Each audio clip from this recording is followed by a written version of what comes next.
L'université d'été et les universités d'été du Front National pour la jeunesse, ça commence ce matin et on en parle avec David Racheline, maire FN de Fréjus. Merci d'être en direct sur BFM TV ce matin. Marine Le Pen, très en forme dans les sondages, elle serait en tête du premier tour de la présidentielle si l'élection avait lieu maintenant. Comment l'analysez-vous ?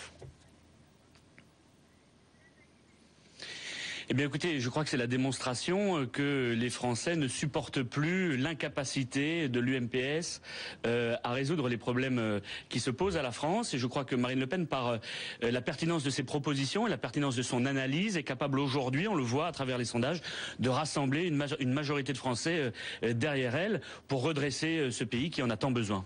Mais elle rassemble sur son programme ou c'est réellement en raison, elle bénéficie des dissensions au sein du PS comme au sein de la droite ?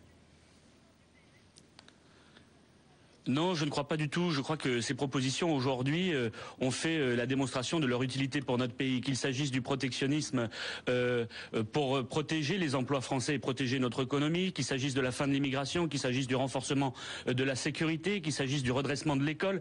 Dans tous les domaines, les Français sont en phase avec les analyses que Marine Le Pen porte. Et je crois que tous les jours, de nouveaux Français, de nouvelles personnes adhèrent à notre projet et renforcent les rangs du Front National. C'est éminemment important au moment où, encore une fois, la France a besoin d'une politique radicalement différente de celle qui a été portée jusqu'ici par une UMPS manifestement incapable de régler les problèmes des Français. Oui, dans le même temps, Marine Le Pen dit pouvoir gouverner aux côtés de François Hollande. Elle l'a déclaré au Monde encore récemment, elle se voit Premier ministre. Pourquoi parle-t-elle au fait de ce scénario? C'est tout de même assez hautement improbable, vous n'avez que 2 députés. Non, je ne crois pas que ce soit improbable, car il se peut que demain, avec les dissensions de la gauche, il y ait de nouvelles élections législatives et que si nous étions appelés aux responsabilités par les Français, en ce qui nous concerne, nous avons dit, Marine a dit qu'elle assumerait ses responsabilités, quitte à gouverner avec un président de la République avec lequel nous sommes en désaccord. Il n'en reste pas moins que nous arriverions à avoir une majorité pour porter encore une fois une politique alternative, une politique différente. Et c'est cela l'enjeu pour nous, c'est en effet de pouvoir arriver aux responsabilités le plus rapidement possible pour mettre fin à cette expérience UMPS qui a ruiné la France depuis maintenant des années. Ouais, enfin ça paraît quand même difficile, Il y a 577 députés à l'Assemblée nationale. Comment avoir une majorité pour le Front National sans la proportionnelle notamment? Ça paraît compliqué pour vous. Mais ça nous semble de moins en moins compliqué. La preuve avec le résultat, par exemple, des élections européennes, où le Front National est arrivé en tête. Il en sera peut-être de même demain pour les élections législatives.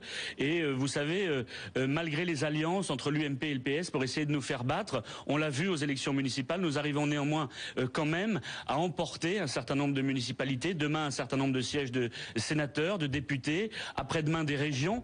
Et je crois que c'est l'avènement d'une nouvelle époque pour notre pays. Et il est extrêmement important que cette nouvelle époque arrive pour pouvoir encore une fois renouveler la classe politique et changer véritablement la politique de ce pays.